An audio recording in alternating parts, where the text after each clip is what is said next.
You are listening to the Foreign Policy Focus podcast. We cannot wait for the final proof. The smoking gun could come in the form of a mushroom cloud. Haven't you driven enough people from their homes already? Bulldoze their villages, seize their property under laws they had no part in making. Now working in Libya with friends and allies, we've demonstrated what collective action can achieve in the 21st century. Now the host of the show, Kyle Inslee. This is episode 488 of the Foreign Policy Focus podcast. On today's show, I'm covering Afghanistan and the status of the so-called peace agreement between the US and the Taliban. I have some updates on the negotiations between the US and Saudi Arabia for the US to sell Saudi Arabia nuclear energy technology.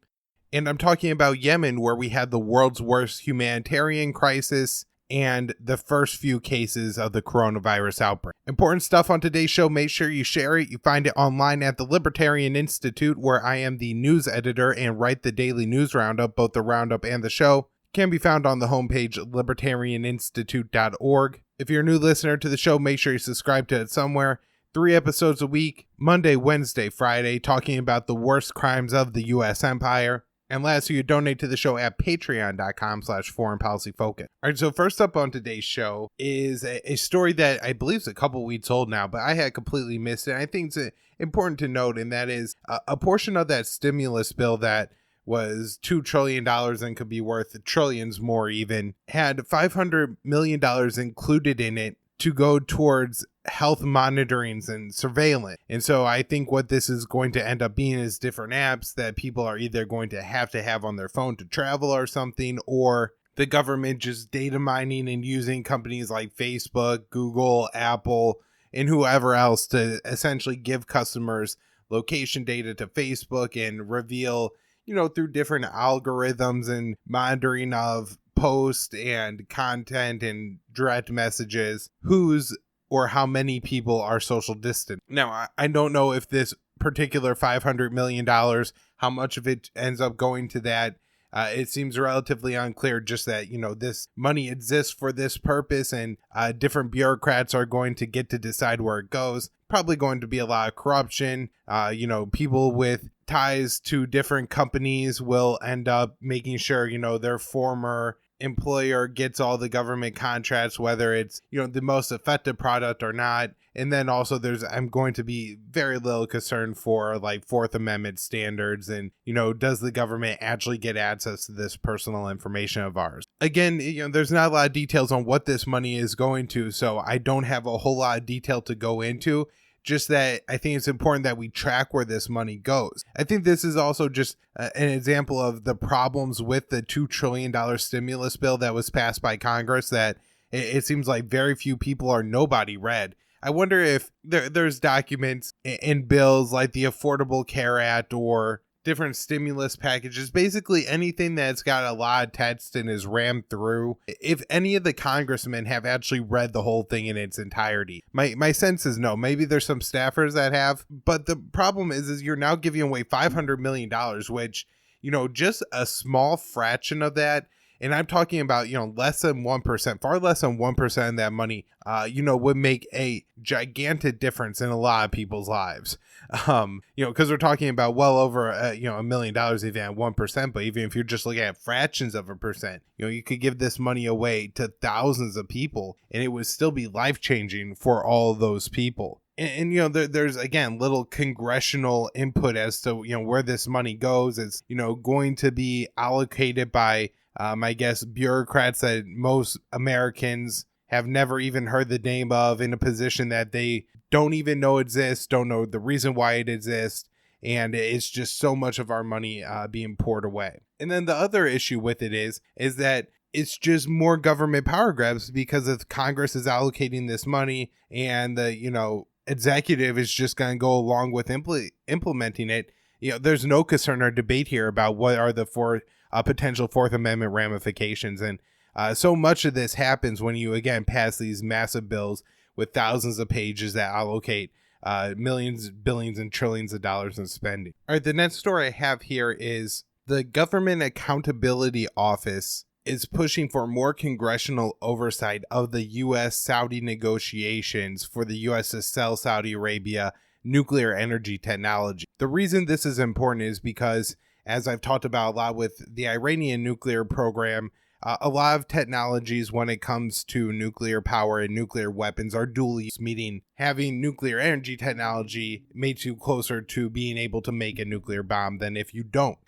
And so the United States has looked to sell Saudi Arabia this nuclear energy technology on what they call a 1-2-3 program, which basically means the power plant is in Saudi Arabia, but the nuclear enrichment of like the fuel rods and the nuclear fuel, I think, is almost all done outside of Saudi Arabia. Now, from the Saudis' perspective, I guess this does create the problem that the Iranians face, which means if your nuclear program is sanctioned, then you can't import nuclear fuel. And so if you're relying on that nuclear energy, now suddenly you're dependent on whoever is, enriching the fuel and making the fuel rods for you to be able to continue to operate your energy facility. At the same time, as a American citizen, I'm pretty uncomfortable with Saudi Arabia having the ability to build a nuclear bomb, especially when you look at, this is a monarchy and the decisions are made by whoever is put in charge there.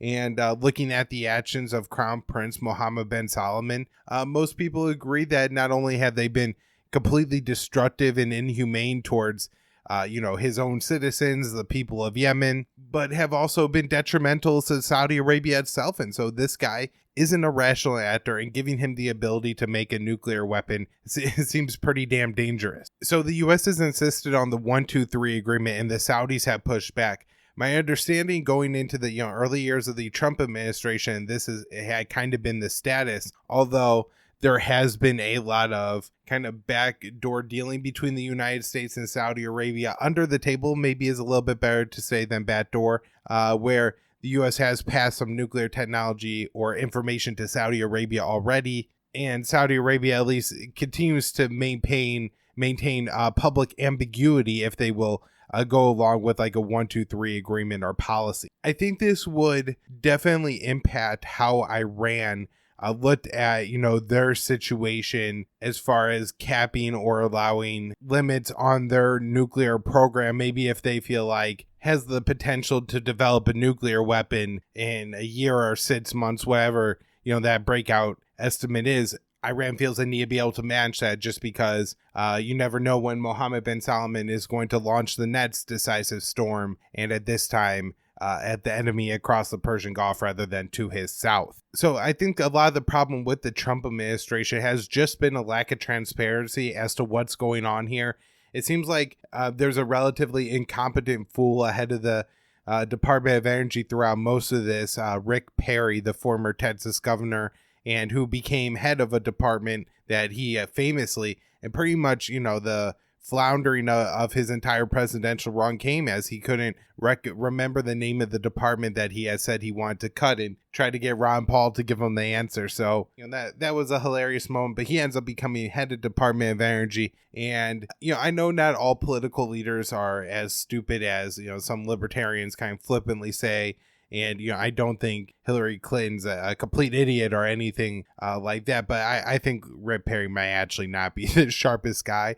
And so he really may not understand what's going on in, these nuclear negotiations and some of the dual purpose technologies and how that would impact the politics and different countries across the Middle East. So definitely, I think a situation that I will continue to monitor on the show, and hopefully Congress listens to the Government Accountability Office and monitors this as well, because there's enough congressmen who I think would recognize the dangers of this without even, having anti-war non-interventionist views, but just understanding that the power in what possessing a nuclear weapon means, and that they might not want to take those steps with Saudi Arabia. I have an update on Julian Assange. Apparently his extradition hearing was suspended until September. No definitive date was given, and my guess is that it could be postponed more. It's so hard to say, kind of, to plan anything right now, to think that maybe this will happen in September, but it's definitely possible that it doesn't. And, people are predicting another coronavirus season in, the fall. And so if, this plans to start late September, coronavirus starts popping up, I could see it being, postponed rather quickly. I think the problem here is that an indefinitely postponed trial is a death sentence for Julian Assange at this point. From the report I read, he wasn't able to attend this hearing due to not feeling well. Now, that could just, be a thing that apparently being moved in this prison is a fairly terrible process where you have to go through strip searches and stuff like that. He may have not felt up to some excruciating task like that, and it may not be as serious as he just couldn't walk to and be in courtroom in his pretty isolated box. And that's the other thing, it doesn't seem like Assange really gets to hear all that well what's going on or communicate with his lawyers, and so it's probably not extremely beneficial for him to do something where it seemed pretty obvious that they were going to postpone this court date just with the totality of the coronavirus going on and making it essentially impossible for the government to maintain its social distance standards and hold a trial like that. I think we should be concerned about Assange's health, though. That's not to be too dismissive of that report, especially with the COVID going on and how disastrous that's been in prisons. Assange has pre-existing health issues and doesn't seem to be generally well. And so if he does contract corona, it could be a very serious, and like I said, this could turn from a kind of indefinite postponement of the trial to a death sentence for Assange. So I've read a couple news stories this past week about shots being fired across the DMZ. This is the demarcation line between North and South Korea. This apparently happened at a fairly remote outpost, and it's the first time gunfire has been exchanged in the past couple of years. I didn't read reports of any casualties, so I'm assuming, and just the way everybody seemed to be downplaying, that wasn't all that serious of an exchange of gunfire where, people were diving for cover or, several people are wounded, or was in any way meant to preempt an attack or an act of aggression. In fact, I believe Secretary of State Mike Pompeo said that it may have even been an accident that the North Koreans fired, and then of course, there was a firing back in response. In Kashmir, 8 Indian soldiers were killed. I believe these were operations internal in Kashmir, and a territory that India occupies. I think not all that dissimilar from Israel and the West Bank, and not conflict or shooting in the line of control with Pakistan, where there are some hostile, apparently fire exchange there within the past couple. But these are operations in Kashmir. This is one of those places again, the West Bank, that you worry not getting enough medical aid in. Also is a country that faces a military occupation, or a group of people that face a military occupation in Kashmir. And so they're likely not getting the best treatment, the best supplies. It's not, they have some cutoff of services and rights already that makes this whole process more difficult. All right, so things going on in Afghanistan. I have quite a bit here. I think some important updates. The first is just looking back at the first quarter of the year. 2 important trends. One is the Afghan government is killing more children than the Taliban. And so when you think about, terrorism and what terrorizing a civilian population means, killing children is near the top of that list. And so while the Taliban are terrorists, certainly all the bombs dropped by the Afghan government, which is, supported and essentially, paid for and made possible by the U.S. government, is terrorizing people a hell of a lot more than, the actual terrorist's case. And that's just, one of the absurd paradoxes of U.S.'s longest war now in Afghanistan. The other one is of course, the U.S. signed what they're calling a peace deal with the Taliban, but the two have continued operations and hostilities against each other. According to the data, the Taliban attacks were up over the first quarter of 2019, which was a pretty serious year for fighting itself. An ongoing trend of the war in Afghanistan is that if data starts to show the U.S. is losing the war, it gets classified. This has now happened with the data on Taliban attacks. This is a report from the special inspector in charge of Afghan reconstruction, Sagar John Sakko. He testifies to Congress and say, hey, we're no longer putting out this data, or the U.S. government is classifying this. And, this is problematic because this is one of the metrics, like the amount of territory the Taliban control, the number of Afghan forces dying versus the number of people deployed in their ranks. And without that, congressmen can't make a good decision on whether to continue this war or not. Not that they actually always do the right thing anyways, and their military contractors, lobbyists have things to say too, but the idea that this information is important for the congressmen and the American people to understand, and so we could demand that our troops come home from this long failed war now. One thing that may be a little bit positive of, again, I'll keep calling it the so-called the US and the Taliban, is that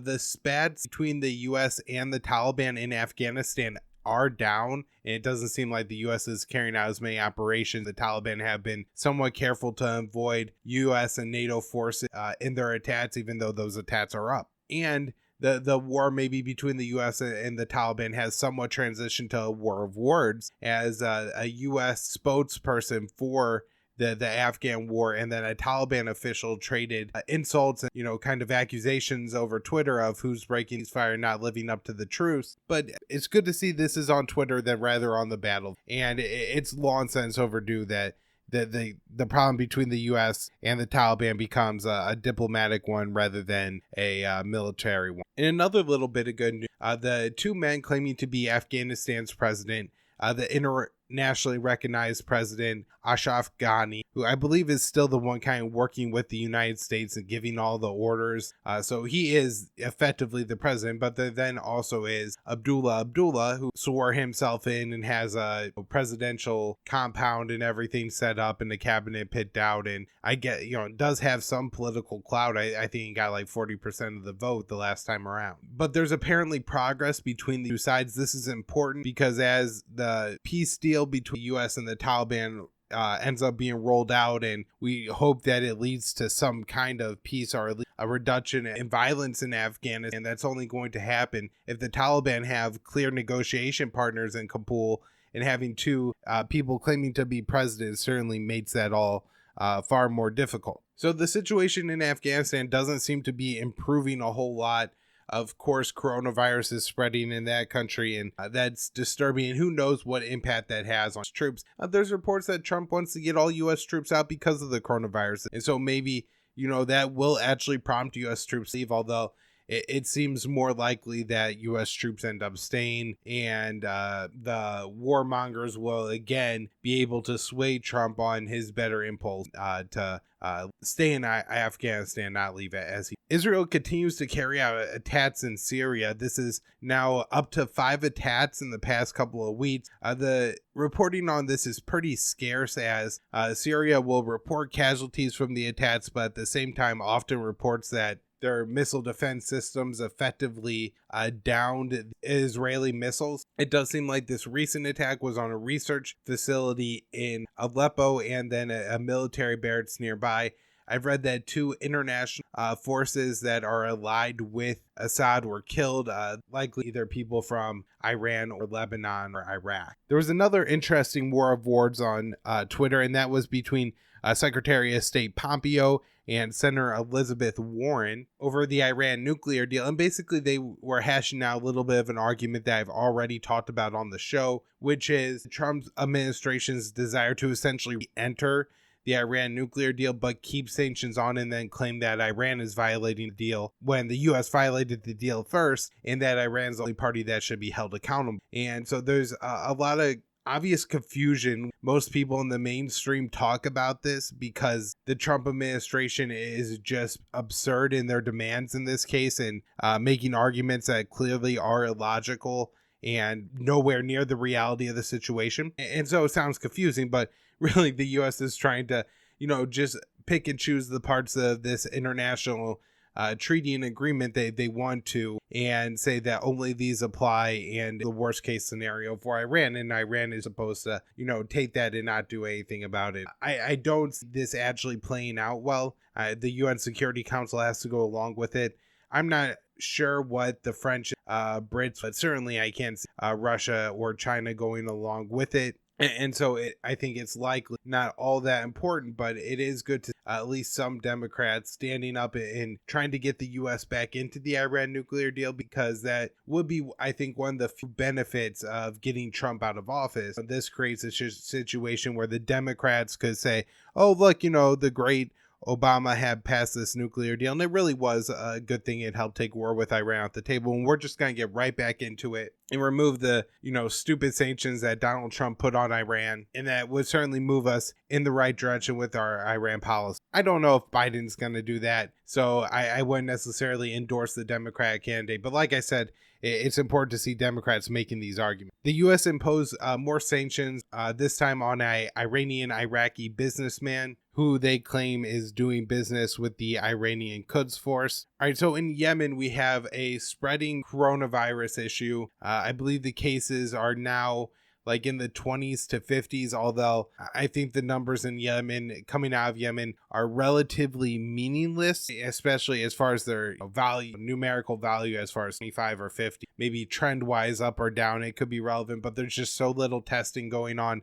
And the medical facilities in that country have been so depleted that my guess is it's going to be very hard to track the spread of the virus and to actually have good statistical data on how many cases and deaths are occurring. But my guess is it could hit the country very hard.